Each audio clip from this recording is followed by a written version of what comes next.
Hey guys, my name is Kiodour, and in this tutorial I'm going to show you how to create a wall mount handrail in Revit 2018.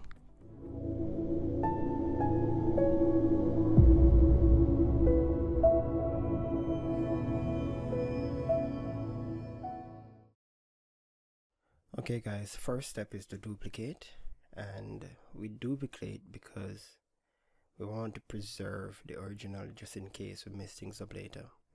I'm gonna just give it just a name, anything that works.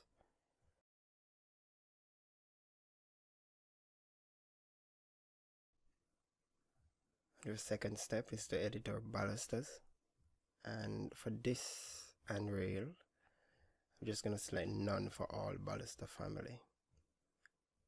Just clean it up, click OK,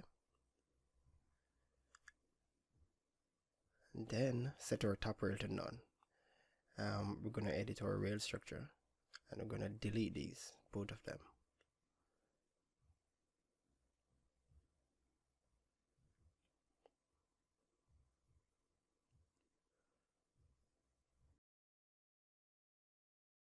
Set handrail 1 position to the left,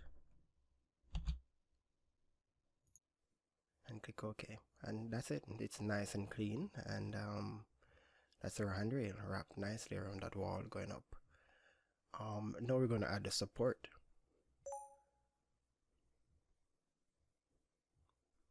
Edit rail, and our focus should be in the support dial right here. We're going to click the family, support family, and we want it at fixed distance at 2 feet 2 inches apart on center.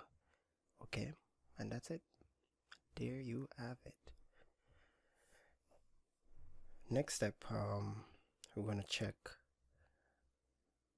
the offset, the rail offset, and as you can see, it's not quite attached to the wall.